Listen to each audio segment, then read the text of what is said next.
That's it. Officially touched every inch of the John Muir Trail. But it's nothing like when I hiked the Grand Canyon. Did you hear me? I said it was nothing like when I hiked the Grand Canyon. Yeah, I actually overheard a conversation on the trail where somebody said that. Okay, so technically it did take me 4 summers to hike the entire John Muir Trail. But I'm an out-of-shape, average dude. But I got it done, and it was amazing. So here's my story.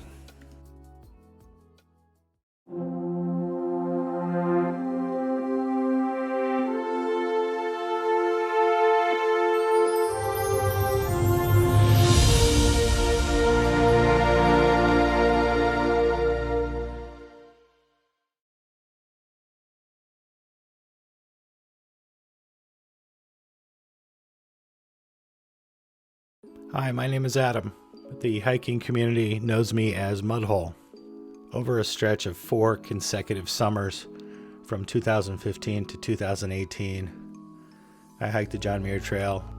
Over those 4 years, I backpacked different parts of the trail, different directions, and eventually put it all together and completed the entire trail. As I take you along with me on each of these 4 different years, I'll include a little bit of data. I don't want to overwhelm you with information. Kind of my start points, my end points. There will be a little subtle caption that'll show you what the date was. So if you're comparing snowfalls in those certain years, you can take a look at that. And I'm also going to be including some animated maps so you can see, in comparison to the full John Muir Trail, what section was done that year. I know slideshows are boring, but I packed a lot of good visuals that highlight each section in detail. This compilation is more of sentimental value to me.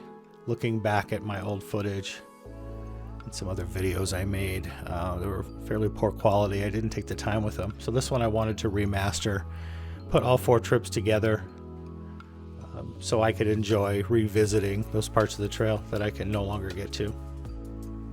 I hope you enjoy my adventure. I know it was a life-changing experience for me. So sit back, enjoy the scenery. If you're doing any research on hiking the trail yourself, I hope you learned something useful from this video. I love to share my experiences with people. Everything here is in order the way that I saw it. I will admit I had no fancy camera equipment on any of these trips. Actually, most everything was filmed with my smartphone. The exception of the last 2 years, I did have a little Canon point and shoot that I used for a fraction of the photography. If you have any questions about any information in this video, just leave a comment. I check them regularly and I will definitely get back to you. Enjoy the ride.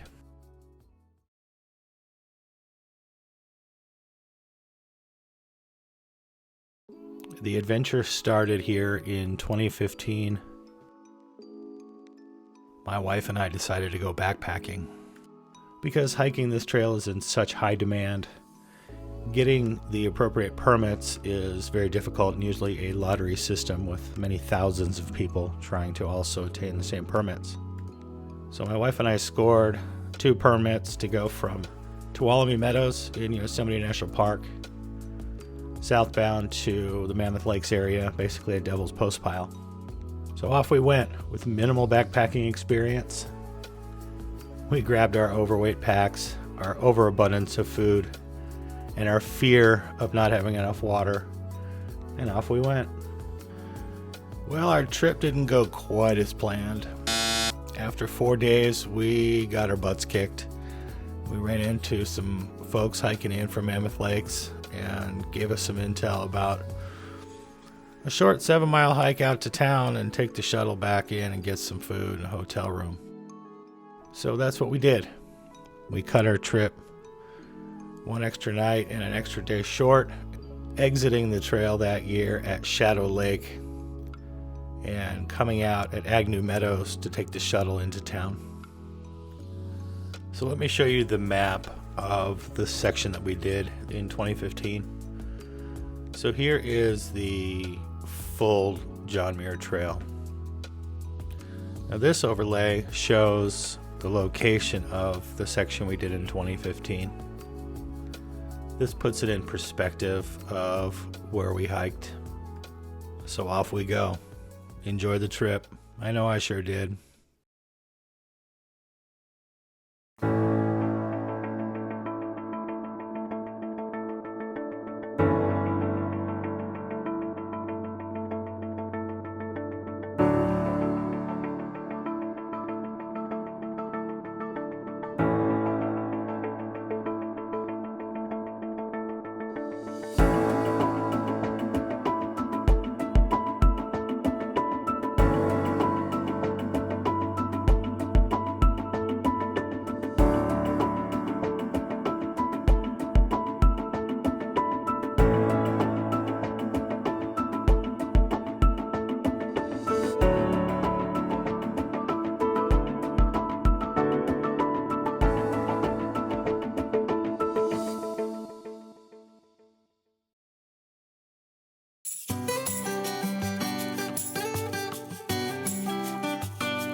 ...2016 was a pivotal year to hike. So 2015 was a good intro trip to some backpacking and some beautiful backcountry, but 2016 was all about conquering Whitney. We'd been challenged, we had friends who wanted to do it, couldn't get permits and always had excuses, so we said, you know what, let's try it. So we put in for the lottery and luckily got a permit. What at first felt like it was unfortunate actually became a great fortune, and that was we didn't get the permit to go in from Whitney Portal and do this as just a couple-day trip. We ended up getting a permit from Onion Valley, which is 48 miles away, so we decided we'd make it an adventure to get to Whitney, go up the backside, which was what much fewer people did, and create our own adventure.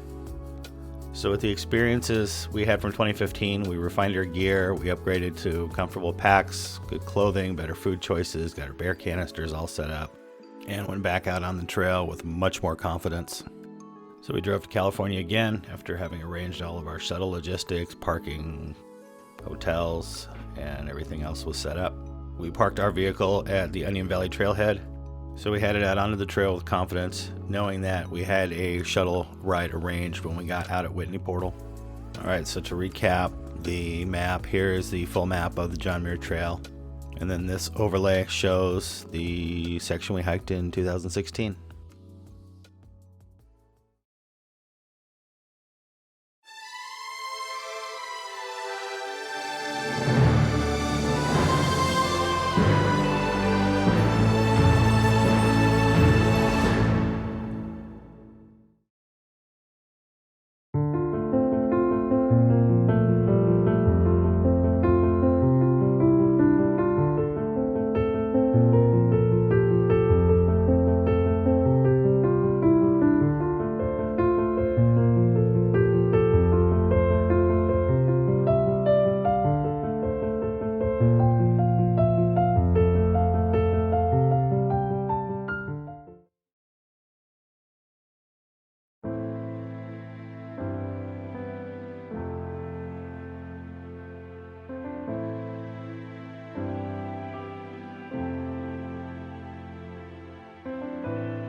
2016's trip was one of those I'll look back on, not only for the amazing sights and accomplishments for ourselves, but also some of the unexpected challenges. Even though we physically trained quite well for this trip, we still had some medical challenges. On day one, on the way down from Kearsarge Pass, I had a knee injury that affected me the entire rest of the trip, that I just dealt with the pain. On day two, my wife began to get high altitude pulmonary edema while we were going over Forester Pass. She really struggled with that climb. Headed southbound, it's a long, gradual climb, and she just was not feeling well. So that night at our camp, I was very concerned. She was starting to cough up pink foam, which is a sign of blood vessels bleeding in the lungs from the edema. So the next day after Forester, we only had about a 5-mile day. So we set up camp and let her rest, and just really not feeling well, trying ibuprofen and some food and hydration. But luckily, some folks rolled into camp nearby, and me being the social person that I am on the trail, went over to talk to them, and at least one of them was a nurse traveling with this large bag of medications of all types. So he proceeded to give a quick diagnosis of the edema and give us some medication to try out. So my wife took those meds that night, and the next day she felt better and took her next dose, and literally by the end of that next day she was 100%. It was amazing. All right, so on to 2017's trip. After last year's debacle, my wife didn't want to do any more of the John Muir Trail, especially because it was such a long stretch in the middle that's quite isolated. Well, I was obsessed with continuing to complete it, so I just planned to do a big solo trip. So I really spent the hiking off season doing a lot of research, replacing gear, shaving many pounds off my kit, doing my resupply mailings, get permits aligned. I just got it all dialed in. And in the process of doing all that, I drove my wife crazy with just constant conversation about it. She was just checked out at that point and had no interest in even hearing about it. So, like a fool, I moved on with that plan and made it happen. Watching snow reports that winter and through the spring, it was going to be a record snowfall year, so there was going to be some challenges with some river crossings and some snowpack still remaining on a lot of the passes and higher elevation areas. So as usual, I over-prepared, but I was moderate about it.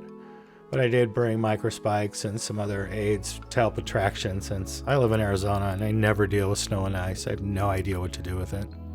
Surprisingly, the snow and ice was very manageable. I just hiked at certain times of the day where things are more optimal for footing, and really only needed the microspikes once or twice. I ended up shipping them home halfway through the trip.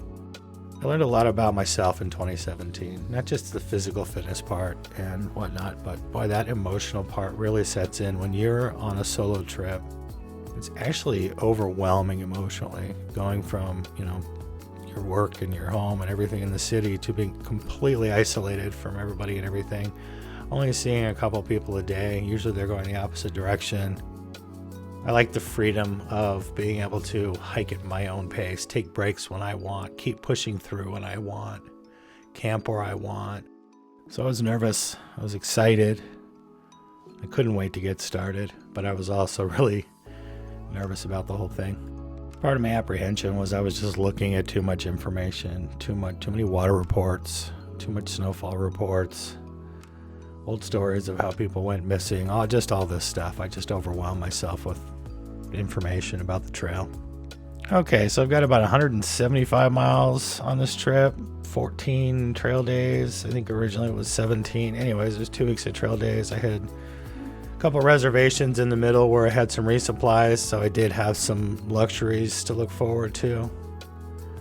Like 9 of the mountain passes. So I had a lot to do, and some of the big water crossings and challenges. I had a big task ahead of me. All right, time for this 2-week solo journey to get going. So here's the obligatory map update for the 2017 hike. Here again is the full John Muir Trail. And this overlay shows the 2 different sections that I hiked. It was originally going to be one long strip, but I took a break in the middle, which I'll describe later on in the video here coming up. So once again, I gathered up all my stuff, all my new gear, loaded up, drove out to California, and got ready to do this thing.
So I made it to Red's Meadow. This is the first sign of town for the last 11 days. So I actually had a pre-reserved room at the Red's Meadow Resort to take a break, and then I was originally planning on getting back on trail the next day, but plans changed. So yes, that's my truck there sitting in front of my little cabin. The truck was actually staged at Mammoth Lakes up at the lodge and took shuttle buses to start the hike, so it was there, and I just took the shuttle from Red's Meadow up to Mammoth Lakes, got the truck. It was just really surreal to be in a vehicle and not be walking, and to drive around and find some food and have a little city time. So I'd been dealing with some significant blisters on the balls of both of my feet since about day 4, and they were bad. They were painful, swollen. I had to drain them once or twice a day, and was just dealing with a lot of discomfort walking. It was slowing me down, so I decided I'm going to take a break.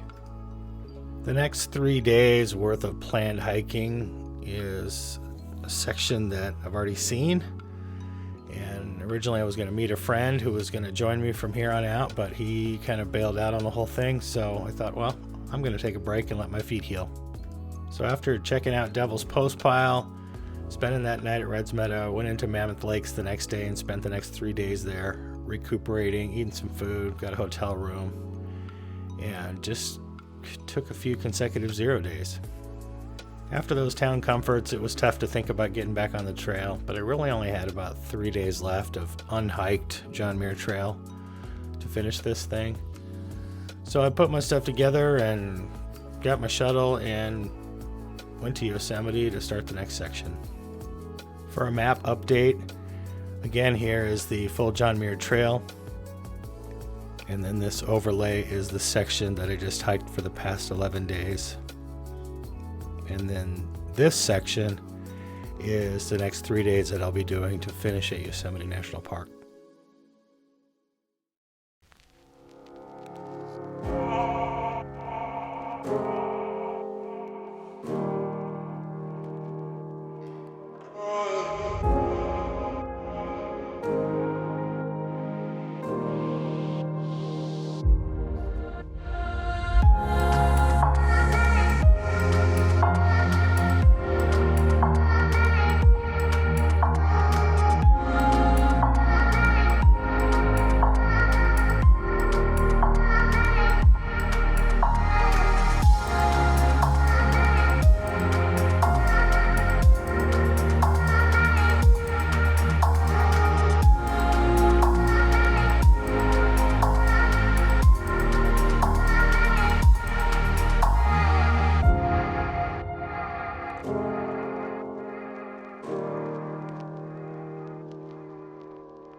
So that trip was a wild ride. That was my first solo backpacking adventure, and it was 14 days by myself. I dealt with a lot of emotional struggle with that much time alone. You just really get in your own head, especially at night after the day's over. And it was not what I expected, but what an experience. Besides the birth of my son, my 2017 solo trip was the next best thing that's ever happened to me. There was a good-sized wildfire that year just west of Yosemite Valley, so as I got closer to the end, a lot of my pictures got a little hazy because of the smoke, which really screwed with exposure. So after going home and resting up and just processing that whole experience, I decided I need to do something else now. I need to keep moving. So I started hiking the Arizona Trail in sections, and then I also started planning other trips, the Colorado Trail, started looking at other long trails. I had to keep going. But after coming home from this trip and offloading all of my tracking data and photos and everything, I took a look in my mapping software and saw this tiny sliver of about 7 miles of John Muir Trail that I actually hadn't done. So I planned the fourth and final summer on the John Muir Trail to complete it. 2018 was going to be a very casual trip. I decided, well, I'm going to go do some fishing. I'm going to take some time, hike some shorter days. I'll knock out that 7-mile gap. I'll do a little extra, and I'll just enjoy about 6 days on the trail, really just making it a fishing trip.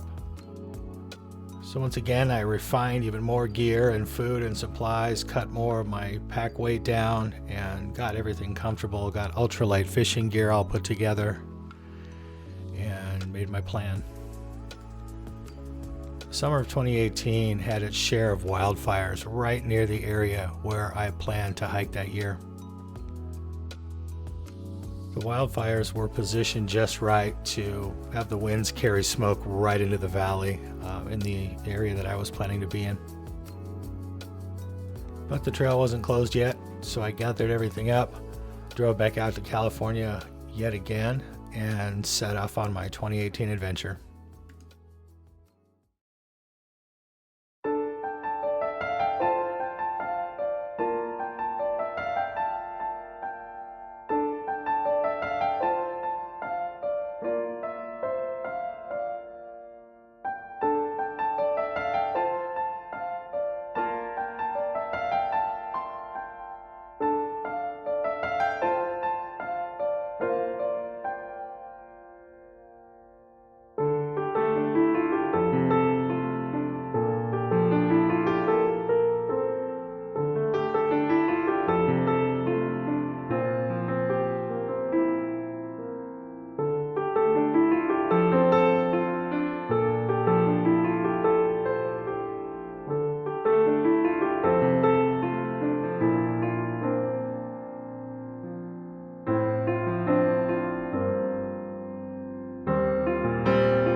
Being on the JMT and seeing the actual post-pile monument is pretty cool from this far side.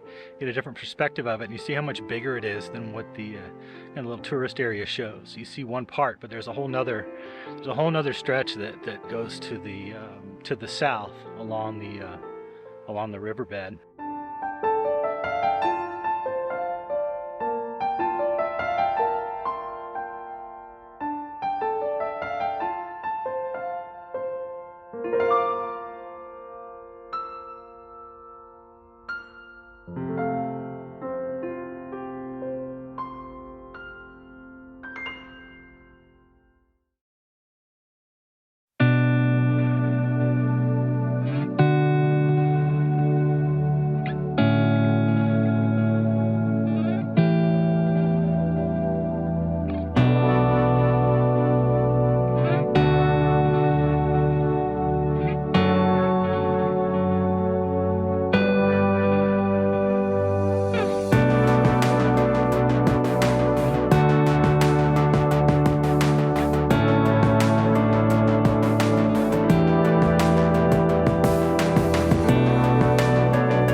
coming down the switchbacks from Rosalie Lake, whichever one says is a disaster to climb, but I'm going downhill. So the switchbacks go down this ridge way up and over. Down below here somewhere, Shadow Lake. You can see the haze. It's 8 in the morning. The sun's out, but you couldn't tell, and that is all smoke. It's not clouds. There's a little bit of blue up above, but this morning's the worst so far. The smell, I'm tired of it. Had a couple of nosebleeds. I wake up, my eyes are all crusty. It's not fun.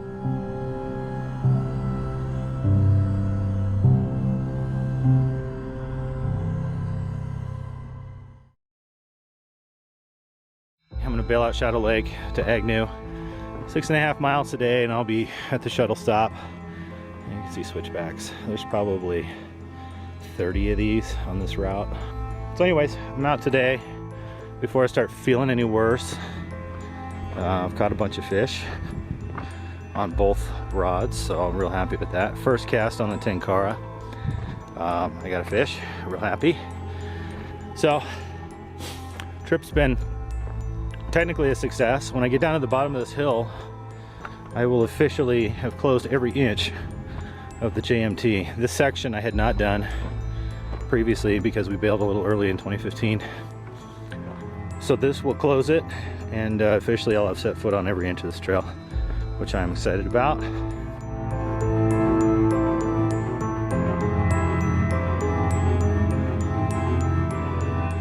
Take you on the last little walk to the end. The switchbacks coming down from Rosalie Lake were pretty brutal. They were in good condition though, but I sure wouldn't want to be the people coming up.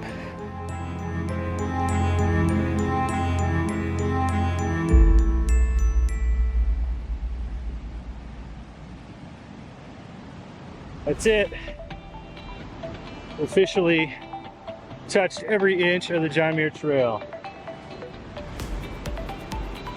This footbridge is the inlet down to Shadow Lake. This is the junction. I would have normally gone left to continue on the JMT, but instead we'll be going down that way and going out to Agnew Meadow to catch the shuttle bus. This spot was amazing 3 years ago, and it's truly still incredible. This side is a lot of fun.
Getting to that bridge at the Shadow Lake Inlet, knowing I was finally done with the entire trail, was such a satisfying moment.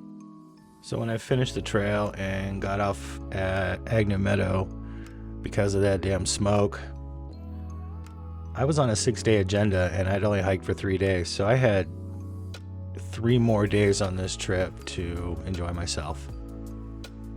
So I secured a nice hotel for the next 3 days. I already had my fishing gear with me, so I just dumped out all my backpacking gear and threw together a day pack, loaded up my fishing gear, and started going around to some of the local waters and started catching trout. I had an absolute blast fishing some of the local waters around Mammoth Lakes. I went to 5 or 6 different lakes. Most of them were short, little less than a mile, little hike-in trails, so there was nobody there. These beautiful alpine lakes, loaded with gorgeous trout. I had a great time. I also set up an appointment with a local tattoo artist in town to provide me with this little gem. Now it's time for the final map recap. So here is the animated version of the entire John Muir Trail in the sections that I hiked all 4 years. Every time I leave the Sierra Nevada, it's very saddening. I always miss it. It's one of the most beautiful places I've ever been in. And it's so close to home. It's like a 9-hour drive away. But I get back home, back to reality, get back to work, get back to my regular life. I do a couple local hikes and stay active. I want to keep staying in shape, continue weight loss, and taking better care of myself. Then, just a little over 2 months after I get off the trail in 2018, I had a brainstem stroke. Luckily, I survived, but I had to start from ground zero on a lot of things, like walking, balance, just physical activities were completely changed for me. With the inactivity also came a lot of depression, and I just stopped taking care of myself. But time has passed, and I've recovered quite a bit. I'm never going to be 100%, but I'm far better now than I ever thought I was going to be. I'd essentially given up on hiking and backpacking, thinking that was just going to be a part of my past. 4 years later, I finally snapped out of it and realized I've wasted a lot of valuable time. And I finally feel physically capable to resume hiking and possibly backpacking, at least on a small scale. But I have some work to do to build up to that. My endurance is completely gone. My hiker legs have deteriorated. But I've recently been very motivated to get back into this activity that I love so much. So remastering my favorite hiking footage and making memoir videos out of them has really reinvigorated me on my passion for hiking and backpacking. So I've set some realistic short-term and long-term goals for what I want to do to be able to get back out on the trails again. Really, I'm refining my recovery plan day by day. So I hold myself accountable for making this happen. I'm hoping my next video memoir will be of all new experiences. Thanks for watching my journey.